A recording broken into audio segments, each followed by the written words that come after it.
How I paid my tuition fees. నా second year tuition fee నేను ఎలా కట్టుకున్నాను? నేను లోన్ తీసుకున్నానా? లేకపోతే పార్ట్ టైమ్స్‌తో మేనేజ్ చేసుకున్నానా? అసలు మళ్ళీ ఇండియాలో మళ్ళీ సెకండ్ లోన్ తీసుకున్నానా? లేకపోతే కెనడాలో లోన్ తీసుకున్నానా? అసలు ఎట్లా మేనేజ్ అయ్యాయి? ఇక్కడికి ఈ యూనివర్సిటీకి వెళ్దాం అనుకున్న ఏ కోర్స్ తీసుకుంటే బావుంటది? లేకపోతే అక్కడ అకామిడేషన్ గురించి గానీ, పార్ట్ టైమ్ జాబ్స్ గురించి గానీ చాలామంది క్వెషన్స్ చేస్తూ ఉన్నారు.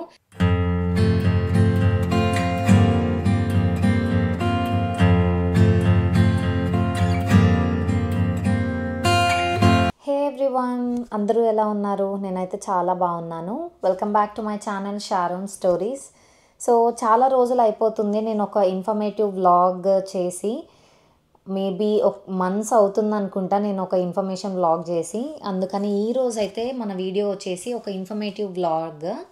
స్టూడెంట్స్ ఎవరైతే అబ్రాడ్ రావాలి అనుకుంటున్నారో, మెయిన్‌గా కెనడా రావాలి అని అనుకుంటున్నారో వాళ్ళకి చాలా బాగా యూస్‌ఫుల్ అయ్యే టాపిక్ అనమాట. అండ్ వీడియోని ఖచ్చితంగా ఎండ్ వరకు చూడండి. అండ్ ఆల్సో నా ఛానల్‌కి లైక్ చేసి షేర్ చేయండి. సో దట్ నాకు ఇంకొంచెం రీచ్ ఎక్కువ వస్తుంది. నాకు కూడా వీడియోస్ చేయాలి అన్న ఒక మోటివేషన్ ఉంటది. చాలామంది చూస్తున్నారు గానీ వీడియోకి లైక్ చేయడం గానీ, సబ్స్క్రైబ్ చేసుకోవడం చెయ్యట్లేదు. 97% వితౌట్ సబ్స్క్రైబింగే చూస్తున్నారనమాట. So I request you to please do comment and like and share it with your friends. And so let's get into the video. ఈరోజు మన టాపిక్ వచ్చేసి how I paid my tuition fees అనమాట. యాక్చువల్గా నా ఛానల్లో starting videos మీరు కనుక చూసినట్లయితే ఆల్మోస్ట్ ప్రతి ఒక్క టాపిక్ని నేను కవర్ చేశాను. ఫస్ట్ స్టెప్, ఒక స్టూడెంట్ అబ్రాడ్ వెళ్ళాలి అంటే ఎన్ని స్టెప్స్ ఉంటాయి అనేది ప్రతి ఒక్కటి క్లియర్గా ఈచ్ అండ్ ఎవ్రీ స్టెప్ ఒక్కొక్క వీడియో చేశాను. ఆ వీడియోస్ అయితే చూడండి. నేను దాని కంటిన్యూషన్ మళ్ళీ ఇప్పుడు చేస్తున్నా అనమాట. ఎక్కడైతే నేను ఆపేశానో దాని తర్వాత నుంచి ప్రాసెస్ నేను కంటిన్యూ చేస్తున్నా. ఈరోజు మన వీడియో వచ్చేసి how I paid my tuition fees. నా సెకండ్ ఇయర్ ట్యూషన్ ఫీ నేను ఎలా కట్టుకున్నాను? నేను లోన్ తీసుకున్నానా? లేకపోతే పార్ట్ టైమ్స్‌తో మేనేజ్ చేసుకున్నానా? అసలు మళ్ళీ ఇండియాలో మళ్ళీ సెకండ్ లోన్ తీసుకున్నానా? లేకపోతే కెనడాలో లోన్ తీసుకున్నానా? అసలు ఎట్లా మేనేజ్ అయ్యాయి? అని చాలామంది క్వెషన్స్ ఉంటాయి. అండ్ చాలామంది నన్ను క్వెషన్స్ అడుగుతున్నారు. అక్కడికి ఈ యూనివర్సిటీకి వెళ్దాం అనుకున్న ఏ కోర్స్ తీసుకుంటే బావుంటది? లేకపోతే అక్కడ అకామిడేషన్ గురించి గానీ, పార్ట్ టైమ్ జాబ్స్ గురించి గానీ చాలామంది క్వెషన్స్ చేస్తూ ఉన్నారు. ఐయామ్ రియలీ సారీ, మీ అందరికీ నేను రిప్లై ఇవ్వలేకపోతున్నాను. అందుకనే మీకు ఒక యూస్‌ఫుల్ యాప్ గురించి నేను చెప్పాలి అనుకున్నా. ఇప్పుడు చాలామంది యూట్యూబ్‌లలో లేకపోతే ఎవరైతే కెనడాలో ఉంటున్నారో వాళ్ళని రీచ్ అవుట్ అవ్వాలి అని అనుకుంటారు. బట్ ఇన్‌స్టాగ్రామ్‌లలో లేకపోతే యూట్యూబ్, ఫేస్‌బుక్‌లలో అందరూ రిప్లై ఇవ్వరనమాట. మనకి ఎంతవరకు నిజం, ఎంతవరకు ఫేక్ అనేది మనకు తెలీదు. సో జీడీ కనెక్ట్ అనే ఒక యాప్ మన కోసం పర్టిక్యులర్లీ స్టూడెంట్స్ ఎవరైతే అబ్రాడ్ మూవ్ అవ్వాలి అనుకుంటున్నారో వాళ్ళ కోసం క్రియేట్ చేసిన యాప్ అనమాట అది. ఇందులో ఏంటి అంటే మీరు ఫ్రీగా లాగిన్ అవ్వచ్చు. మీరు అకౌంట్ క్రియేట్ చేసుకొని లాగిన్ అయితే అక్కడ different countries, not only Canada అనమాట, USA, UK, Australia, Ireland, Germany, different కంట్రీస్‌కి ప్రతి ఒక్క యూనివర్సిటీ రిలేటెడ్ ఇన్ఫర్మేషన్ కానీ, మీరు లేకపోతే ఫర్ ఎగ్జాంపుల్ మీరు ఒక యూనివర్సిటీకి వెళ్ళాలి అని అనుకుంటున్నారు. ఆ యూనివర్సిటీలో ఎవరితోన్నా మాట్లాడాలి, లేకపోతే అసలు యూనివర్సిటీలో ఎట్లుంటుంది, ప్లేస్మెంట్స్ ఉంటాయా, ప్రతి ఒక్కరితో మీరు మాట్లాడొచ్చు. మీ యొక్క ప్రతి ఒక్క క్వెషన్ని మీరు అందులో క్లారిఫై చేసుకోవచ్చు.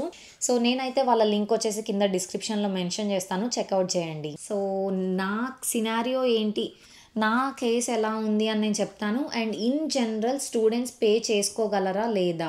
పార్ట్ టైమ్స్‌తో చేసుకోగలరా? లేకపోతే లోన్ తీసుకోవాలా? లేకపోతే మీరు ఇక్కడ జీఐసీని సేవ్ చేసుకుంటే కుదురుతుందా? అసలు ఆప్షన్స్ ఏంటి అనేది మీరు ఈ వీడియోలో చూడొచ్చు. ఎండ్ వరకు తప్పకుండా చూడండి. నేను ప్రతి ఒక్కటి ఇక్కడ క్యాలిక్యులేషన్స్ వేస్తాను మీకు ఈజీగా అర్థం అవ్వడానికి. సో కావాలంటే మీరు వాటిని స్క్రీన్ షాట్ అన్నా చేసుకోండి. నేను ఆన్ అండ్ యావరేజ్ చెప్తాను అనమాట ప్రతి ఒక్కటి. సో నేను వచ్చేసి మాస్టర్స్ చేశాను అనమాట. Masters in global health and human service administration. నేను చదివింది ఫెయిర్లీ డికిన్సన్ యూనివర్సిటీ, కూడా యూఎస్ బేస్డ్ అనమాట. మాకు ఫీజు ఛార్జ్ చేసింది యూఎస్ డాలర్స్లోనే ఛార్జ్ చేశారు.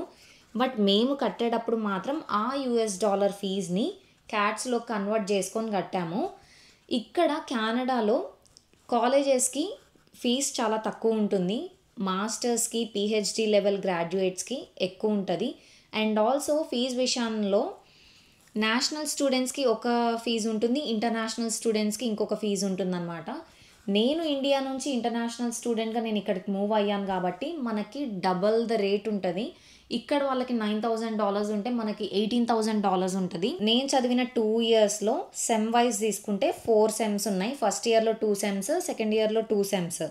నాకు ఈచ్ సెమ్ లాగానే ఫీజు తీసుకున్నారు. నాకు 1 సెమ్కి వచ్చేసి 9,000 USD అవుతుంది, విచ్ ఇస్ కెనడియన్ డాలర్స్లో కన్వర్ట్ చేస్తే $12,000 అనమాట. సో $12,000 నాకు ఒక్క సెమ్కి అవుతుంది. అలా నేను 4 సెమ్స్ అంటే 2 ఇయర్స్ చదివాను కాబట్టి 12,000 ఇంటూ 4 వచ్చేసి 48,000 అవుతుంది. 48,000 కెనడియన్ డాలర్స్ నా టోటల్ ఫీజ్ అనమాట. ఇందులో నేను ఇండియాలో ఉన్నప్పుడు లోన్ తీసుకున్నాను. నేను చేసిన మిస్టేక్ ఏంటి అంటే లోన్ ఓన్లీ 1 ఇయర్కి మాత్రమే తీసుకున్నాను. బట్ నేను మీకు ఇవ్వాలనుకున్న సజెషన్ ఏంటి అంటే కంపల్సరీ లోన్ 2 ఇయర్స్కి తీసుకోండి. ఎందుకంటే ఇక్కడ పార్ట్ టైం జాబ్ రాకపోతే చాలా కష్టం అవుతుంది. జిఐసితో అడ్జస్ట్ అవ్వడం అనేది అసలు ఇంపాసిబుల్ అనమాట, హైలీ ఇంపాసిబుల్. ఇండియాలో ఉన్నప్పుడే 1 ఫుల్ ఇయర్ ఫీజు కట్టా అనమాట. ఎందుకు అంటే మనకి వీసా వేసేటప్పుడు 2 కేటగిరీస్ ఉన్నాయి. నేను వచ్చినప్పుడైతే 2 కేటగిరీస్ ఉన్నాయి, ఎస్డిఎస్, నాన్ ఎస్డిఎస్ అని చెప్పి. స్టూడెంట్ డైరెక్ట్ స్ట్రీమ్లో 1 ఫుల్ ఇయర్ ఫీజు కడితే వాళ్ళకి ఫినాన్షియల్ డాక్యుమెంట్స్ ఎక్కువ చూపించాల్సిన అవసరం లేదు అని ఉండే అనమాట ఒక ఆప్షన్. అది ఇప్పుడు తీసేశారు. నేను వచ్చేటప్పుడు 2 సెమ్ ఫీజు కట్టొచ్చాను, విచ్ ఇస్ 48,000 కెనడియన్ డాలర్స్ నా ఫుల్ ఇయర్ ఫీజు అయితే నేను 25,000 ఇండియాలో ఉన్నప్పుడే నేను కట్టాను. సో ఎంత ఉంది ఇంకా రిమైనింగ్ 23,000 కెనడియన్ డాలర్స్ నేను ఇక్కడ సంపాదించి కట్టుకోవాలి. సో నేను లోన్ తీసుకున్నంత వరకే కట్టాను. జిఐసి మా అప్పుడు 6 lakhs మాత్రమే, ఇప్పుడు వచ్చేసి జిఐసి 12 lakhs అయింది. సో నా అప్పుడు క్యాలిక్యులేషన్ నేను మీకు చెప్తున్నాను. నా సినారియోలో నేను వచ్చినప్పుడు నాకు అయిన బెనిఫిట్ ఏంటి అంటే లిమిట్ లేదనమాట. స్టూడెంట్స్ 20 అవర్సే చెయ్యాలి అన్న లిమిట్ లేకపోవడం వల్ల నేను 40 hours, some times more than 40 hours కూడా చేసిన రోజులు ఉన్నాయి. లక్కీలీ నాకు 2 జాబ్స్ వచ్చాయి, 2 పార్ట్ టైమ్స్ అనమాట. సో 2 కలిపి నేను 40 అవర్స్ చేశాను. అలా నేను క్యాలిక్యులేషన్ వేస్తున్నాను చూడండి. బ్రిటిష్ కొలంబియాలో యావరేజ్ బేసిక్ పే వచ్చేసి $16.75. నేను 40 అవర్స్ చేసేదాన్ని. సో వారానికి 40 గంటలు నేను పనిచేసేదాన్ని. So 16.75 into 40. సో నాకు వారానికి $670 వచ్చేవి. ఇంటూ నెలలో 4 వారాలు పనిచేసేదాన్ని. సో నేను పార్ట్ టైమ్స్ ద్వారా నేను సంపాదించుకుంది $2,680. సో నాకు $2,680, $2,680 నాకు నెలకి వస్తే అందులో నేను స్టార్టింగ్లో ప్రైవేట్ రూమ్లో ఉన్నాను కదా, మీ అందరూ నా వీడియోస్ చూస్తే అర్థమైపోతుంది. నేను సింగిల్గా ఉన్నాను అనమాట. నా రూమ్ వచ్చేసి $700 పడింది. నేను ఇక్కడ క్యాలిక్యులేషన్ వేస్తున్నా చూడండి. 2,680 నా పే అయితే $700 రెంట్కి వెళ్ళిపోతుంది. ఒక $200 నా ఫుడ్ ఖర్చులు వేసుకున్నాను. నేను చాలా లిమిటెడ్గా వాడుకున్నా అనమాట. మిస్సిలీనియస్ ఖర్చులు, మొబైల్ బిల్స్ కానీ, లేకపోతే కంపాస్ కార్డ్ రీఛార్జ్, లేకపోతే బయట ఎప్పుడన్నా తినాలనిపించినా, లేకపోతే చిన్న షాపింగ్ చేసినా కానీ ఒక్క $500 నేను నా చేతి ఖర్చులకి, అదర్ మిస్సిలీనియస్ ఎక్స్పెన్సెస్కి పెట్టుకుంటే నాకు సేవింగ్ అయ్యేది $1,280 అనమాట. సో నా 1 ఇయర్ ఫీజు నేను ఆల్రెడీ ఇండియాలో ఉన్నప్పుడు కట్టాను. సో ఆ 1 ఇయర్ నాకేం కట్టాల్సిన అవసరం రాలేదు. ఈ $1,280 నాకు సేవ్ అయినాయి. ఎన్ని మంత్స్? ఫర్ ఎగ్జాంపుల్ నేను 1 ఇయర్ కట్టలేదు కాబట్టి 1 ఇయర్ వేసుకుందాం. 1280 ఇంటూ 12 months, 15,000 క్యాట్స్. అండ్ ఇక్కడ ప్రతి ఒక్కళ్ళ సిచ్యువేషన్ సేమ్ ఉంటుంది అని నేను అన్ను. ఎందుకంటే మనకి పార్ట్ టైం రావచ్చు, రాకపోవచ్చు. పార్ట్ టైం రావడం కొంచెం లేట్ అవ్వచ్చు, లేకపోతే పే తక్కువ ఉండొచ్చు. బట్ నేను వేసింది మాత్రం బేసిక్ పే కాబట్టి మీకు కనుక ఒకవేళ జాబ్ వస్తే ఖచ్చితంగా ఈ పే వస్తుంది. బట్ వాళ్ళు ఇచ్చే హార్స్ని బట్టి కూడా ఉంటుంది. మీరు 40 అవర్స్ చేస్తున్నారా, 20 అవర్స్ చేస్తున్నారా అని. సో నాదైతే చూసారు కదా, నేను 15,000 క్యాట్స్ నేను ఓన్లీ నా పే చెక్ ద్వారా నేను చేసిన సేవింగ్ అనమాట. అది ఇండియాలో ఉన్నప్పుడు జిఐసి నేను 6 లక్షలు కట్టాను, 6 lakhs. నాకు జిఐసి రాగానే $2,000 ఇచ్చారు. $2,000 నాకు జిఐసి ఇచ్చారు. And every month $670 $670 every month నాకు అకౌంట్కి వేసేవాళ్ళు. నా ఖర్చులన్నీ నా పే చెక్ ద్వారా వెళ్ళిపోతున్నప్పుడు వచ్చిన జిఐసి వచ్చినట్టు చాలా సేవింగ్ చేశాను నేను. సో 670 ఇంటూ 12 మంత్స్ మనకి ఒక 1 ఇయర్ వేస్తారనమాట అమౌంట్. సో అలా 1 ఇయర్ వచ్చింది నాకు $8,000 ప్లస్ స్టార్టింగ్లో $2,000 ఇచ్చారు కదా, 10,000. సో జిఐసిని మనం ఖర్చు పెట్టకుండా సేవ్ చేసుకుంటే మిగిలేది నాకు 10,000 మిగిలింది. ప్లస్ నేను 15,000 సేవ్ చేసుకున్నాను నా పే చెక్ ద్వారా, 25,000. సో నేను కట్టాల్సిన ఫీ వచ్చేసి 23,000, బట్ నేను సేవ్ చేసింది 25,000. అండ్ ఇది నేను యావరేజ్గా వేస్తున్నాను. నా టైంలో నాకు మోర్ దాన్ 40 అవర్స్ చేసుకునే ఛాన్స్ ఉంది. నేను చాలా ఎక్కువే చేశాను. మీరు నా పార్ట్ టైం వీడియోస్ స్టూడెంట్ కష్టాలు అని చెప్పి చాలా వీడియోస్ చేశాను. వాటిని చూస్తే మీకు అర్థమవుతుంది నేను ఎంత కష్టపడి పార్ట్ టైమ్స్ చేశాను, ఎన్ని పార్ట్ టైమ్స్ చేశాను అనేది కూడా మీకు అందులో తెలుస్తుంది. నేను ఫీ అలా కట్టుకోగలిగాను అనమాట. నేను సెకండ్ ఇయర్ ఫీజు ఇలా సేవ్ చేస్తున్నా. ప్రతి ఒక్కళ్ళ కేస్ ఇలా ఉండదు. నాకు 40 అవర్స్, మోర్ దాన్ 40 అవర్స్ లేకపోతే లిమిట్ లేదు అని నేను అన్నాను కదా. ఒకవేళ ఇప్పుడు రాబోయే స్టూడెంట్స్కి ఓన్లీ 20 అవర్స్ మాత్రమే చేసుకుంటే, లైక్ 24 అవర్స్ ఉంది ఇప్పుడు లిమిట్, స్టూడెంట్స్ 24 అవర్స్ చేసుకుంటే వాళ్ళు సేవ్ చేసుకోగలరా లేదా చూద్దాము.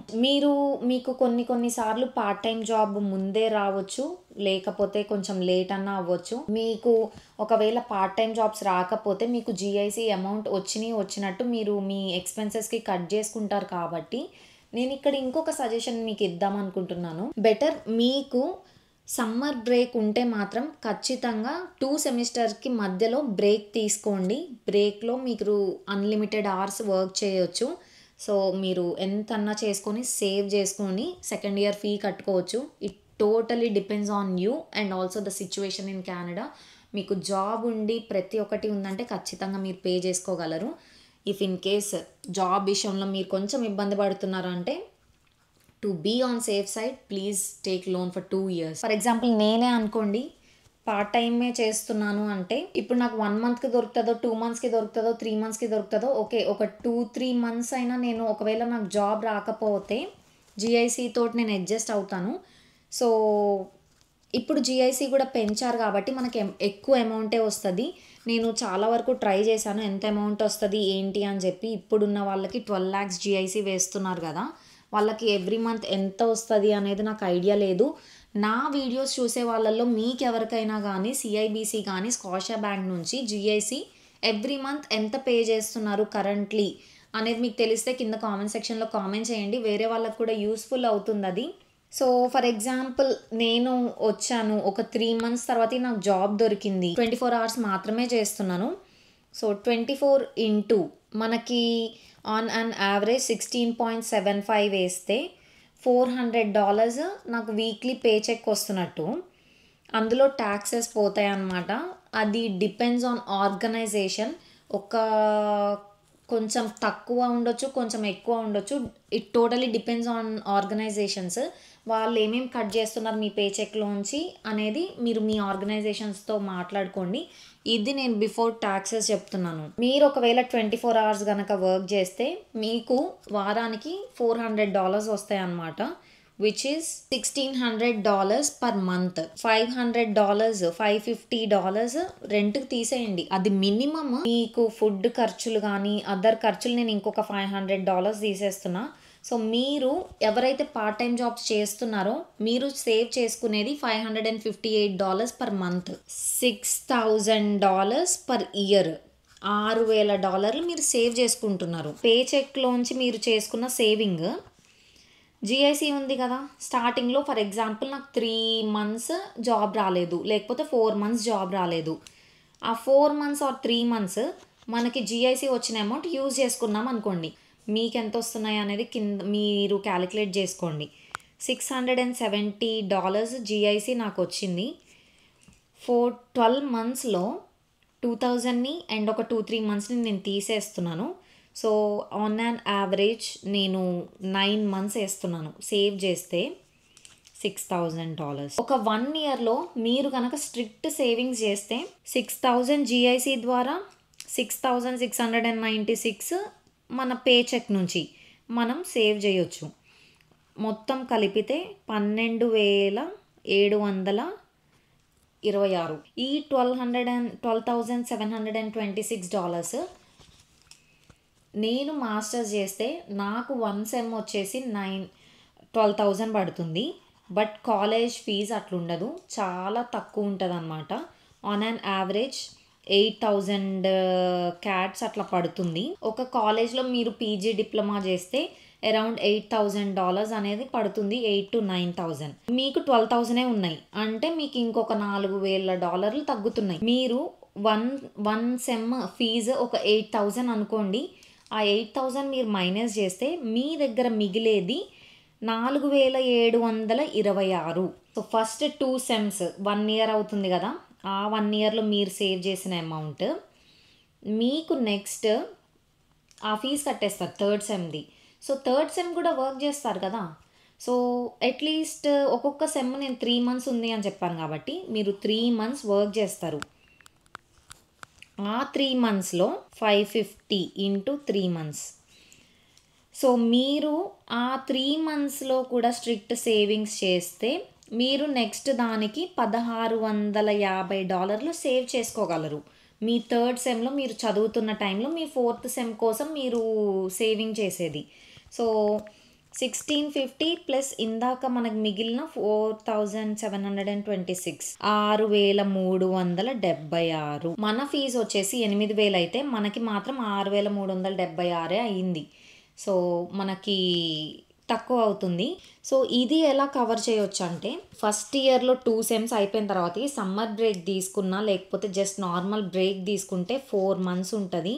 ఆ 4 months మీరు ఫుల్గా జాబ్స్ చేసి మీరు సేవ్ చేసుకుంటే మీకు ఎక్కడ ఏ ఇబ్బంది ఉండదు అనమాట. ఫీజు మీరే కట్టుకోవచ్చు. ఇఫ్ ఇన్ కేస్ మీరు బ్రేక్ తీసుకోలేదు బట్ ఇందాక మనం వేసిన క్యాలిక్యులేషన్ ప్రకారం 6,300 అంటే మనకి 8,000లో ఇంకా ఒక 2,000 to 1,500 to 2,000 తగ్గుతుంది. అలాంటిది ఆ టైంలో మీరు ఏం చేయొచ్చు అంటే సెమ్కి మధ్యలో ఈ లాంగ్ బ్రేక్ కాకుండా మనకి 1 month ఆఫ్ ఇస్తారు. ఎవ్రీ సెమ్కి 1 month హాలిడేస్ ఉంటాయి. ఆ 1 month కూడా మీరు ఫుల్ టైం జాబ్ చేసుకోవచ్చు. మీకు గనక హార్స్ దొరికితే చేయండి. ఆ ఇన్ బిట్వీన్ 1 monthsలో కూడా చేసి మీరు సేవ్ చేసుకోవచ్చు. నేను చెప్పాలనుకునేది ఏంటి అంటే మనకి పార్ట్ టైం జాబ్ వస్తే మనం స్ట్రిక్ట్గా సేవింగ్స్ చేసుకోగలిగితే ఖచ్చితంగా సెకండ్ ఇయర్ ఫీ అనేది మనం పే చేసుకోగలం. బట్ చాలా సిచ్యువేషన్స్ని మైండ్లో పెట్టుకోవాలి. మీకు ఒకవేళ జాబ్ రాకపోయినా, మీరు ఎక్కువ ఖర్చులు పెట్టినా, లేకపోతే ఎటువంటి సిచ్యువేషన్స్ అయినా మీకు ఒకవేళ జాబ్ వచ్చి తక్కువ అవర్స్ ఇచ్చినా కానీ ఈ కేసెస్ మొత్తంలో మన చేతిలో ఏది ఉండదన్నమాట. అందుకనే మీరు ఖచ్చితంగా 2 years లోన్ తీసుకొని రండి. ఫస్ట్ ఇయర్లో మీరు ఇండియాలోనే కట్టేసి వస్తారు చాలామంది స్టూడెంట్స్. మీరు సెకండ్ ఇయర్ది ఇక్కడ సేవ్ చేసుకోగలిగితే ఆ లోన్ తీసుకోకండి, డిస్బర్స్ చేయించుకోకండి. If in case in the worst case సినారియోలో మీరు ఏం జాబ్ చేయలేకపోయారు, ఏం జాబ్ దొరకలేదు, మీకు మనీ కావాలి సెకండ్ ఇయర్ ఫీ కట్టాలంటే అప్పుడు ఆ అమౌంట్ తీసుకోండి. సో ఇంకొక ఆప్షన్ ఏంటి అంటే మా కాలేజ్లో నేను అబ్జర్వ్ చేసింది ఏంటి అంటే మాకు వేరే కాలేజెస్లో ఉన్నాయో లేదో నాకు తెలీదు, బట్ నేను కొంతమంది స్టూడెంట్స్ని కనుక్కోవడానికి ట్రై చేశాను అనమాట. ఫీజు ఎట్లా కడుతున్నారు ఏంటి, మీ యూనివర్సిటీలో ఏమన్నా ఆప్షన్స్ ఉన్నాయా, ఒకవేళ స్టూడెంట్ కట్టలేకపోతే ఏంటి పరిస్థితి అని చెప్పి నేను క్వశ్చన్స్ అడిగితే నాకు అంత క్లారిటీగా అదర్ యూనివర్సిటీస్ నుంచి ఇన్ఫర్మేషన్ రాలేదు. అండ్ అదర్ కాలేజెస్లో ఉన్న వాళ్ళు కూడా నాకు ప్రాపర్గా చెప్పలేదు. నా యూనివర్సిటీలో ఫెయిర్లీ డికిన్సన్ యూనివర్సిటీలో మాకు స్టూడెంట్స్కి ఒక ఆప్షన్ ఉంది. స్టూడెంట్స్కి బర్డెన్ అవ్వకుండా స్టూడెంట్ ఒక్కటేసారి $12,000 పర్ సెమిస్టర్ మేము ఫీ పే చేయడానికి చాలా ఇబ్బంది పడతామని చెప్పి మా కాలేజ్లో ఒక ఆప్షన్ ఉంది, విచ్ ఈజ్ ఈఎంఐ అన్నమాట. ఇన్స్టాల్మెంట్స్లో కట్టుకోవాలి మేము.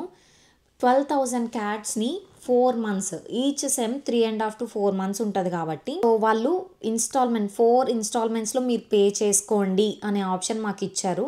సో ఇన్స్టాల్మెంట్ ప్లాన్ ద్వారా మనము ఒకవేళ ఫీ పే చేస్తున్నట్లయితే మనకి ఇన్స్టాల్మెంట్ ఆప్షన్ ఇచ్చినందుకు వాళ్ళు మా దగ్గర $45 ఛార్జ్ చేశారు. ఇప్పుడు ఒకటే అమౌంట్ నేను కట్టలేని సిచ్యువేషన్ నుండి ఒకటే అమౌంట్ నేను కట్టాలి అంటే నేను కట్టలేని సిచ్యువేషన్ అనుకోండి, నాకు ఈ $45 అనేది పెద్ద మ్యాటర్ అనిపించదు. ఓకే, నేను కొంచెం స్లోగా కడతా కదా, ఆలోపు నేను సేవ్ చేసుకోగలుగుతాను కదా అన్న ఫీలింగ్లో నేను ఆ $45 కట్టి ఎవ్రీ మంత్ కొంచెం కొంచెం కొంచెం కొంచెం అమౌంట్ నేను ఫీ కట్టొచ్చు. So which is really best option for students అనమాట. మీ కాలేజెస్, మీరు వెళ్ళే యూనివర్సిటీస్లో అట్లా ఉందో లేదో అనేది మీరు ముందే మీ సీనియర్స్తో మాట్లాడుకుంటే తెలుస్తుంది. ఐ హోప్ నేనైతే ప్రతి ఒక్క క్వశ్చన్ని నేను ఆన్సర్ చేశాను అనుకుంటున్నాను. మీకు క్లియర్గా ఒక ఐడియా వచ్చింది అనుకుంటున్నా సెకండ్ ఇయర్ ఫీ మనం పే చేసుకోగలమా లేదా అనేది. ఏదైనా డౌట్స్ ఉంటే కింద కామెంట్ సెక్షన్లో కామెంట్ చేయండి. ఒకవేళ నేను రిప్లై ఇవ్వలేకపోయినా నా ఫ్రెండ్స్ ఆర్ మన ఫాలోవర్స్, మన సబ్స్క్రైబర్స్లో ఎవరికైనా తెలిస్తే ఖచ్చితంగా మీతో షేర్ చేస్తారనమాట. I hope you find it informative. So please do not forget to hit like, share and subscribe. మీ ఫ్రెండ్స్ అండ్ ఫ్యామిలీస్కి ఎవరైతే అబ్రాడ్ వెళ్తున్నారో ప్రతి ఒక్కరికి ఈ వీడియోని షేర్ చేయండి. ఒక ఐడియా అనేది వస్తుంది. And thanks for watching until then. See you all in the next video. Bye. ఈ వీడియోలో మీకు పార్ట్ టైం జాబ్ వస్తేనే మీరు సెకండ్ ఇయర్ ఫీ, సో నేను క్లియర్గా చెప్తున్నాను మీకు ఫీజు. ఐ హోప్ నేనైతే ఆల్మోస్ట్ ఎవ్రీ పాయింట్ కవర్ చేశానని